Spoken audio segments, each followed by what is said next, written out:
Welcome to Mindfulness Manufacturing. My name is Trevor Blondeel. Spending 25 years in manufacturing, I discovered the real impact we have on turnover, communication, and the ability to manage change is how we show up. That's the essence of emotional intelligence. In each episode, we bring a guest or message to expand your skills, engage your people, and grow your organization. So let's jump in. In manufacturing, the problem we're trying to solve is disconnect. And on this podcast, if you've been tuning in for a while, mindfulness is the foundation. And the last episodes, if you have been listening, have been focusing more on our words. And we know that how we show up impacts on how people feel, and how we make people feel determines the extent they're going to engage. But what we don't really know is, what exactly are we supposed to say? Well, I met a friend, Phil M. Jones, who wrote the book, Exactly What to Say. Over 1.5 million copies sold. I listened to it on Audible and I have the book. And the average listen to this book is 3.7 times on Audible. So it's not really a book. This is actually a manual of exactly what to say, which you're going to come back to. And he started a car cleaning business when he was 14, which with his words was able to make more money in that business than some of the teachers were making. Now, after 9 bestseller books and speaking in 59 countries, Phil is on Mindfulness Manufacturing. Welcome, Phil. Man, this has been a dream, a highlight of my career to come and chat on this with you, Trevor, as well. It was great that we got together at NSA, and I'm so grateful that you asked me to come and speak about a sector that I don't get to be able to chat with a huge number of times as well. So the world of manufacturing is obviously essential. It obviously does a great deal to be able to impact my life, because almost everything that we utilize or use on a daily basis doesn't exist without the great work that engineers and the folks of people that can put these pieces together to give me the tools that I use day to day. So grateful to learn more about it and see what I can do to serve today. Well, we certainly know how to manufacture and the engineering. And as you said, and I know in my career that I've had those moments where it's like, man, I had great intentions, but the perceptions of what people got from what I said did not land and has left scars over the years.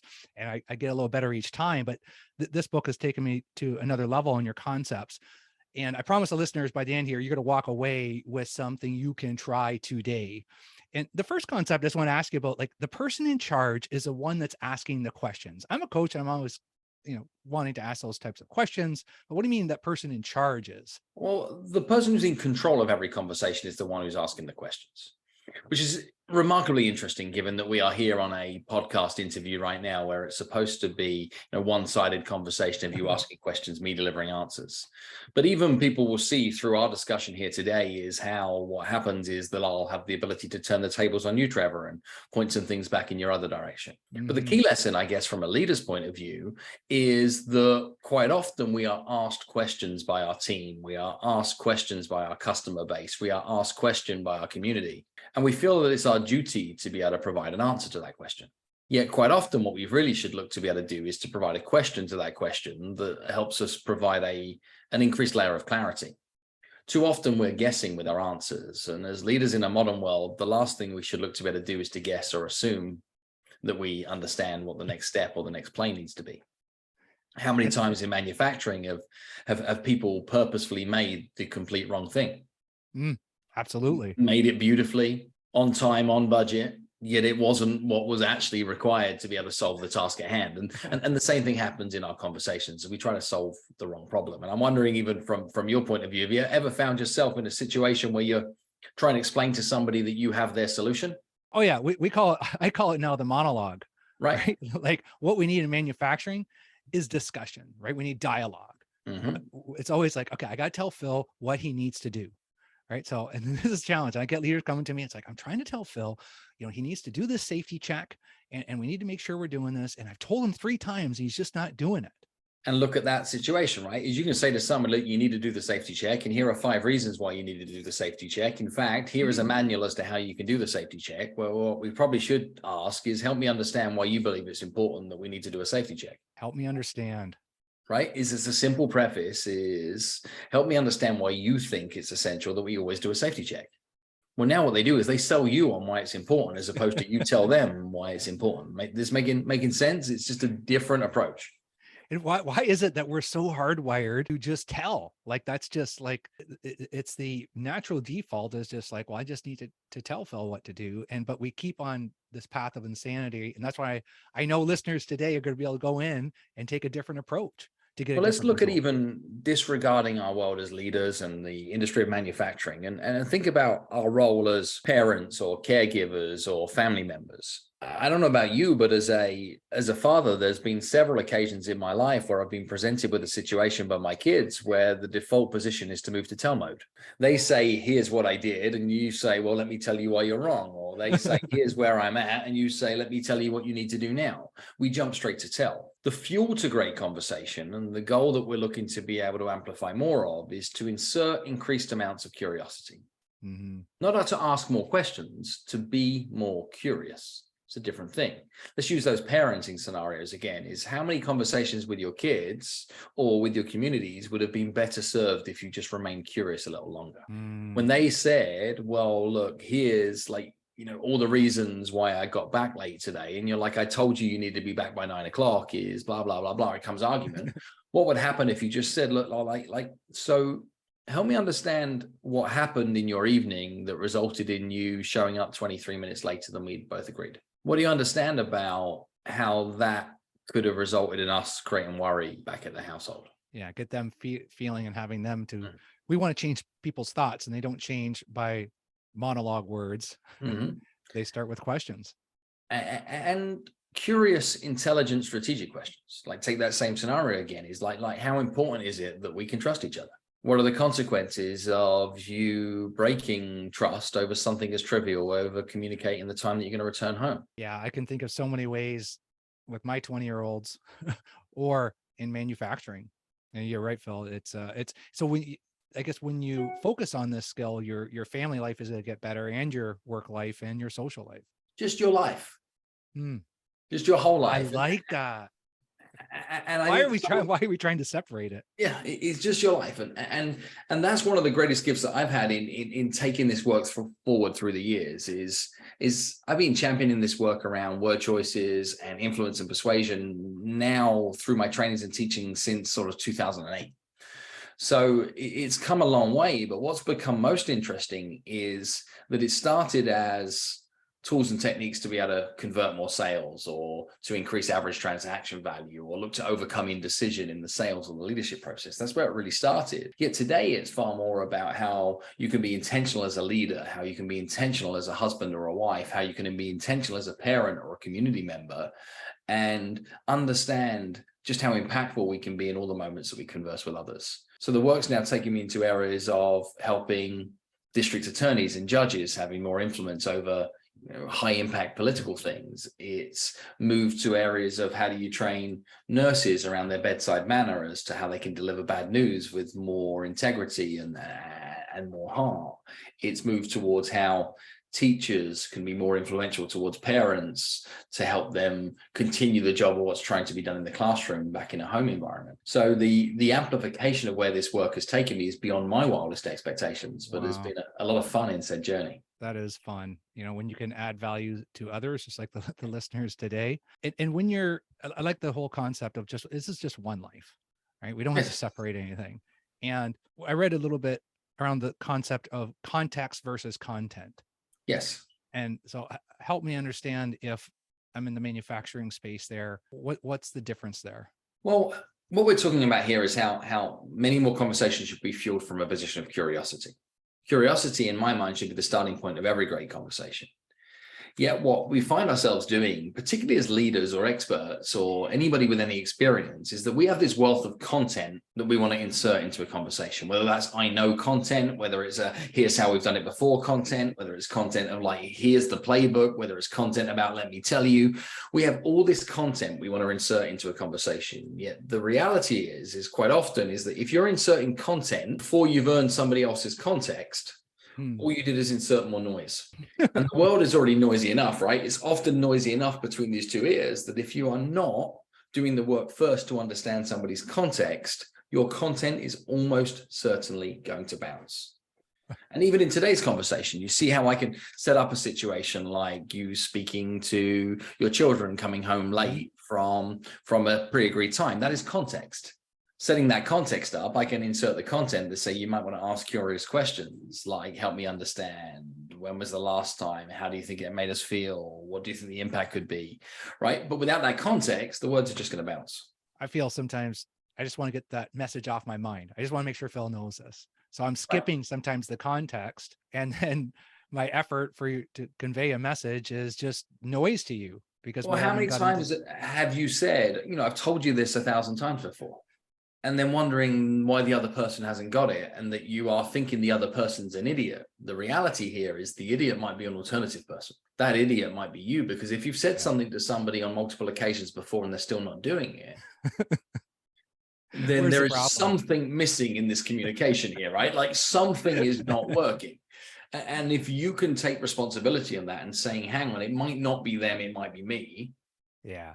I need to have an alternative approach towards this. And I think the tell-based leadership style that has existed in many for some period of time is becoming increasingly less effective, particularly as people are being asked to act with more autonomy, take on board more responsibility, be more complete a person. Hours are becoming flexed in different ways. It isn't this management by walking about, or this management scenario where I'm always peering over somebody's shoulders, or the ability to check on every minor detail. We're asking people at every level in an organization to lead to a point. And you can only lead if you can think. And if you're giving instructions, you're not encouraging people to think. Giving instructions. It's just, it's about the receiver, not the giver, right? And we're always focused on exactly what we want to say, instead of what does a person need to hear to be able to think, is what you're saying. That's right. So I can think of so many different scenarios. In manufacturing, we have different departments. You got quality, you got production, you got HR, and we're needing tasks done from each other, or information, or something needs to be ordered from purchasing. So we're always trying to influence others. And one of my, I got to start with my favorite one that I've used the most, which is, I'm guessing that you haven't got around to. Yep. Because normally we would say, why haven't you got that done yet? And then that triggers them. So what are you finding the difference with this? I'm guessing you haven't gotten around to. Well, it's a sequence of words that allows the other person to save face. And what it does is it gives them permission to be able to let off a little bit of steam, and then them provide the solution for being able to appease a situation. One of two things happens when you say to somebody, I'm guessing you haven't got around to. They either feel smug in the fact they have, right? No, Trevor, I've done that. I'll be in your inbox shortly, right? Or I've done that. You should see the results of that early next week. Yeah. Or they go, oh, dang, I forgot. Or I missed it, and here's why, and here's what I'm going to do to be able to resolve it. They own the solution. That's the difference. When you say, why have you not done? Well, they might answer that question. That's a good point. We don't really want that answer. No, you want it done. You don't want to know why they haven't done it. You want it done. Oh, man. If you want to amplify your success with sequences of words like, I'm guessing you haven't got around to, one of the things that you can do significantly is put a series of truths ahead of that question. Hey, last week, I know we spoke about how important it was that what we did is we delivered this project not only on time, but below budget. And in fact, gave ourselves a blueprint that would mean that we could then operate this at scale over a period of time. And during that meeting, we agreed this, we agreed this, we agreed this, we agreed this. And what you said was this, and what I said was this. And what was agreed collectively was that. I know it was important that we had this done before the end of the week. And I'm guessing you haven't got around to being able to get that completed yet. See, if I can lace a number of pre-agreed facts in their little voice inside head, they're like, yep, yeah, that too. So the question is being asked with even more context, right? If you can label a number of very specific facts. And I think that principle in approaching a lot of conversations can be remarkably useful. Like if you've got a managing performance issue with a member of your team, you can say, hey, when you decided to be able to come on board and work with us, having left so-and-so, what you were looking to be able to do was to progress in your career, that you were hopeful that what you could be able to achieve was. And what we did is put you on the fast start training program, and that you've had induction training, and you've spent time with this, and that we've gone over that, and that you've done this, and that they've done that. You see what happens when you lace out a number of truths and then ask a big, bold question? That's another example of inserting more context before you ask a big, bold, curious question. Yeah, and I'm trying to think, well, what you're saying just sounds like it makes sense, Phil. But I'm kind of wondering myself, why was I not doing that 10 years ago? And I always just remember being that bull in the china shop, and of like, if I need get something done, I'm just going to go. I'm going to tell you. I'm going to go over here. Well, let's help the listeners even understand that now. Why 10 years ago were you operating with the mindset of saying that I just needed to tell people to get done? Because I think if you can understand why you were doing it, other people might understand why they're doing it now, and it might help them to be able to break a pattern. I love it. And just feel that, hey, I just need to make sure everybody knows this. I need to follow up on this. And it's that drive. And it's a reminder of, it's always bringing everybody else up around you. That's really what this is why people don't leave manufacturing plants, is because they feel connected. They feel energy from being seen, heard, and valued. And when even like just listening to you talk about that context, it's like, hey, this person's thought about what they're saying. They're not just blurting about what they need, but you just listed out 3 or 4 reasons why this is important. And then, saving my face, I'm guessing I haven't gotten around to. And it's just that immediate satisfaction versus if we have the mindfulness of having the other person's feelings or confidence and how they feel valued in mind, we're going to change our words. Mm-hmm. We're going to take that extra time instead of just blurting out what you need. And another one of your quotes is that I would usually think about what I'm going to say in the moment because I'm quick on my feet, Phil. Is that a good way? Well, I think listening to this podcast interview, people can decide for themselves, right, whether that's a good way.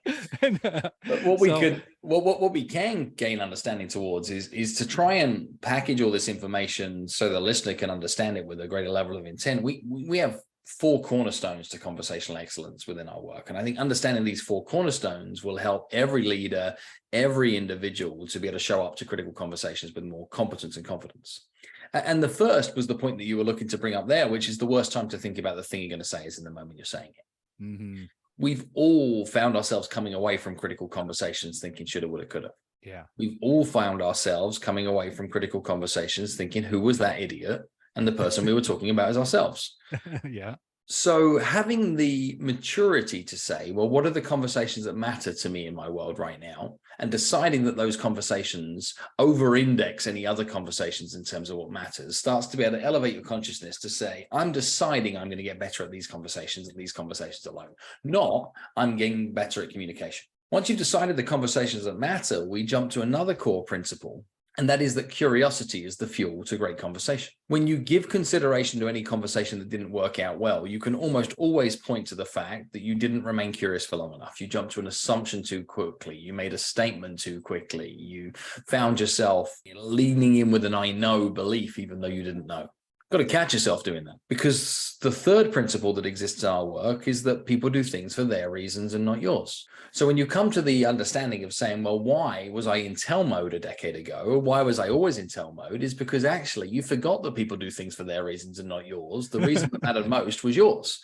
So what you were doing is, I need to tell them, I want to say, it's important for me to get this off of my desk. Mm-hmm. It's important for me to get this off of my list of duties. So if I dump it on you and I've told them what to be able to do, no longer is this my work. What we forget as leaders, though, is it is still our responsibility. And that's why you have to remember that people do things for their reasons and not yours, which means if they don't choose to do it, the fact that you told them to do it is irrelevant.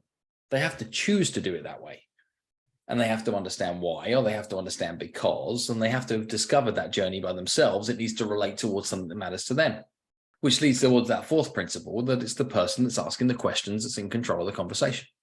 Why? Because questions start conversations, conversations become relationships, relationships create opportunities, and from opportunities you can drive new actions. That's actions. The game or dance that will never change. But if you want to change in action, what do you need to do? You need to ask a better question, have a better conversation, develop a better relationship, create a better opportunity, drive action. Yet too many people are saying, like, do the action, do the action, do the action, do the action, bounce, bounce, bounce, bounce, bounce. Does this make sense? That makes so much sense, because we just want to go to that action. But it's like I always compare it to savings, right? Your compound interest, right? You got to invest that time to get that payback. And once that person understands it, you don't have to go back and talk to them about it again, because they've already thought and they know why the safety check's important. And they figure it out on their own. And instead of putting once your kid understands, if you're not early, you're late. Yeah. And the consequences of that showing up in their world, you can then start to be worried when they show up 12 minutes later than anticipated. Once you believe that they believe, because they've reassured you that they believe that being on time matters, You now have the right to be worried if they're 10 minutes later than they said they were going to be. Not frustrated. And this is what happens, right? We're looking for certainty in other people. We're looking for confidence in other people. We're looking to be able to say, I know that they got this. And to get to the position that you know they got this is slower than telling somebody how to do it. Yet the irony is if you slow the process down, you speed the outcome up. And manufacturing should know this better than any, is that actually, if you can slow a process down to a point that you understand it fully, what you can do is you can systemize that process to a point of having ultimate predictability towards the fact that the outcome is going to be exactly the same every single time. That then gives you the ability to have consistency in the output. Only once you've done that can you turn up the speed. And one of our great mentors, Horace Brelock, was on a previous episode, and that was his saying, you got to go slow to go fast. But Phil, the way you just connected it there, it's like, now I know what he meant.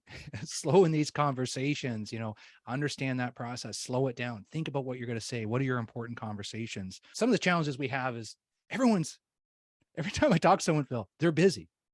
So it's like, I usually don't talk to many people in manufacturing that are not busy. And I say, well, how come you haven't talked to Phil about that? Well, he's so busy in this. And I just said to him, maybe when you got a minute, just let me know when we could talk about this. In chapter 6, another one of my favorites of how do you get someone's time? What would be your advice to, it's my manager, he seems busy. What's a different way I can approach him to get his time? Well, time is the most precious commodity that every single one of us have. You have to first take a decision that somebody is capable and somebody would have desire to be able to give you a period of the time. The simplest way to be able to get there, though, is to take the assumption that there is a time that works for them and ask for exactly that. And the preface of words would be, when would be a good time to? You say to somebody, when would be a good time to? You've removed the fact that there is no time at all. So I could say to somebody, hey, when would be a good time for us to be able to get together to be able to look at the efficiencies of the A track? Hey, when would it be a good time for us to be able to talk about succession planning for our ABC team? When would it be a good time for us to be able to look at planning out the staff events for next year? When would it be a good time for us to be able to get together outside of the workplace? When would it be a good time for us to be able to sit down and discuss something that's important to me? Right? The preface of the words, when would be a good time, puts all the onus on the other person to say, this needs my time, and for them to take full responsibility for them giving something back. They could ask, how long do you need? Or they can say, well, let me just check my schedule, I'll get back to you. But the responsibility is on the other person to now say, I am going to give you some time at a time that is feasible for me towards the extent of what I believe your ask is requiring. And it softens the blow. Not, is there a good time? That's what we usually say. Is there a good time? Would you? Well, the answer is yes. Yes, there is a good time. We should be asking, when is a good time? Yes. Because is there a good time is like, what you're really saying is, this is not, I don't believe this is important enough for you. Maybe if you want to be able to understand how to stack the words as well, is sometimes if you're struggling to get somebody's time, you need a pre-ask before the ask. Let's say that you do want to speak to somebody about the efficiencies of your plant, and that you need to have a conversation with somebody about something they're doing or that their department is having that is providing inefficiencies towards. I would first ask a how important is it question. How important is it to you that that part of the plant works the way that we would be looking for it to? You're likely to get, well, it's very important. Yeah, but on a scale of 1 to 10, with 10 being like, this is high priority, and 1 being it's like kind of cute. Where does this sit for you? Well, it's like a 9. Okay. Well, with that being said, when would be a good time for us to be able to sit down and look at some of the things that are slowing that part of the business down?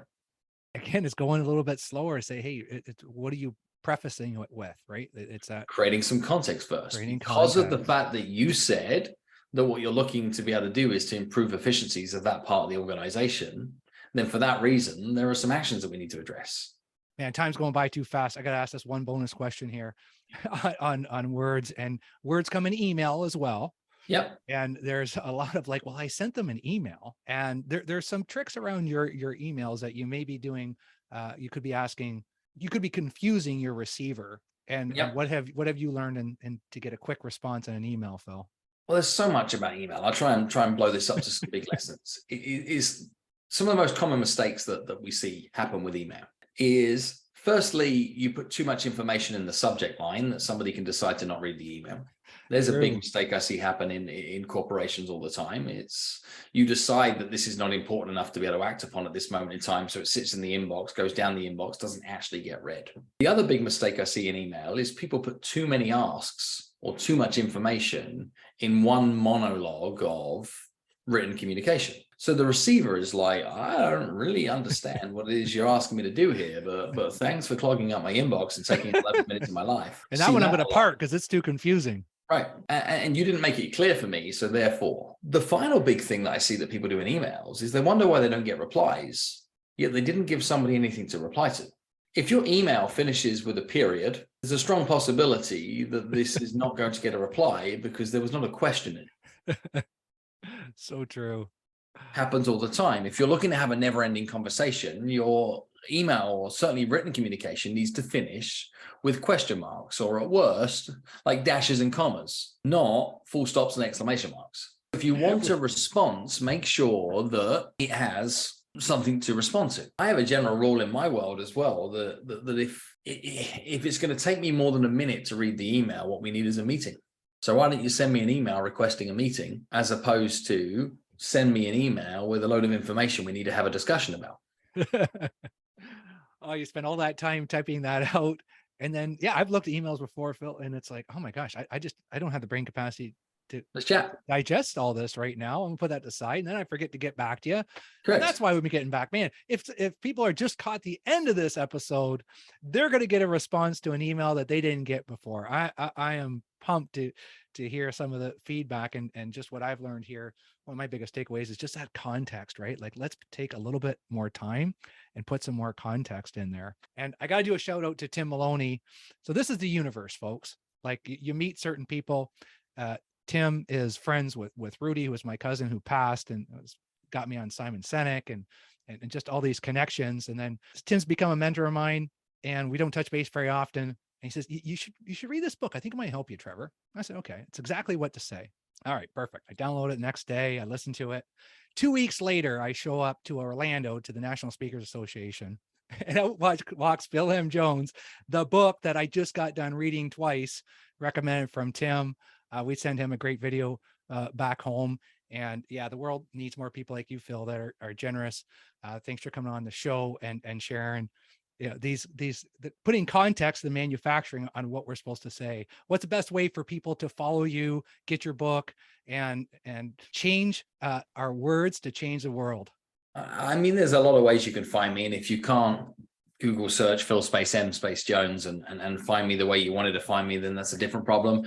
But if you do just want to join the conversation, I'd encourage you to come to platforms like Instagram that I'm fairly active on. I'm at Phil M Jones UK. Let me know that you're a friend of Trevor's when you reach out, and maybe perhaps share something that you took from today's discussion. Love to be able to hear from you from there. And then similarly we're building out a giant body of work on exactly what to say.com. And that's a number of guest experts, a number of our certified guides community that are creating content, advice, and guidance about how you can have more competence in the conversations that matter in your life. And that's taking both the principles of the book and the ideas of the book, but going way bigger than the book. And helping people understand just how important spoken word is and how it can go on to be able to change the world. So if you like this stuff, you're keen to understand more, stop by the website. You be able to take a challenge for free, read tons of content for free, hear from some other great experts around this work, all without paying a penny. Right on. And manufacturing needs this. Phil, bless for your time. Thanks so much. This was awesome. Pleasure, sir. Thanks for having me on the show. Hey folks, appreciate you taking the time to join us today. If you enjoyed this episode, share it with someone. Haven't subscribed yet? Do it now. Remember, if you want results, the key is increasing your awareness of how you show up.